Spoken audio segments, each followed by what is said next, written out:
The U.S. and its allies scrambling to respond to Putin's aggression. The White House announcing sanctions on trade and financing in the breakaway regions of Ukraine, but not so far against Russia itself. And to be clear, these are not the biting sanctions that the administration has been threatening. Let's bring in Michael McFaul. He's former U.S. ambassador to Russia. He's met and negotiated face-to-face with Putin. Ambassador, you tweeted this today. After Hitler annexations and wars, we created the UN Security Council to create laws and norms against annexation, against great powers taking territory from smaller powers. Putin just did that. The world has to respond now, right now. So how should the world respond? Well, number one, I think it's right. The Ukrainian government's asked for a meeting of the UN Security Council. That won't resolve anything because Russia has a veto there, but I think it needs to have a large debate so that people understand that this is an invasion, right? There's some confusion about that. People are saying it's not an invasion and it's using different words. It needs to be called for what it is. Number two, I do think the Biden administration and our allies need to be more comprehensive in their response regarding economic sanctions. Invasions are invasions. They should be called that. And the response, we've all been promised it was going to be a big response. That response is, I believe, should be now. Now, I understand their logic. They're worried about an even bigger war, rightfully so. I think that bigger war is coming. They don't want to use all their sanctions now. They want to have something left to respond.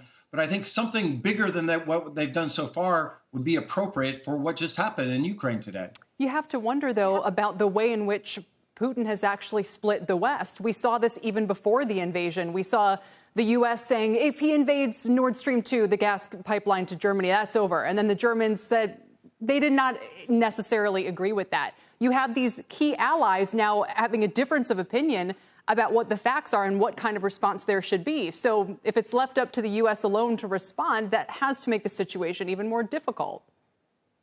I agree. Great point. And it's been very difficult and hard to put this coalition together right now for the sanctions for the larger scale military intervention, invasion that President Biden, of course, told the American people in the world that they believe is coming, right? So I understand that, but I also understand that we have to learn from history and not just repeat history. This reminds me of the beginning of World War II, when first it was annexation.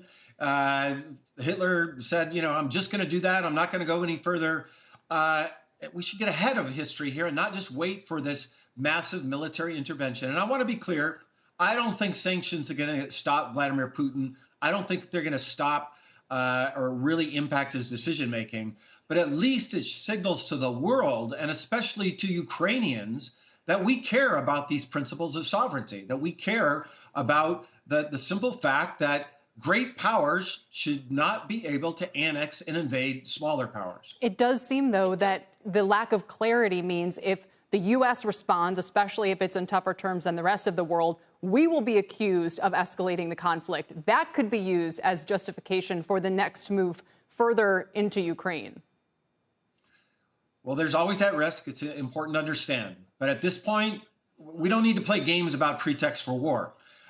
Putin just invaded Ukraine.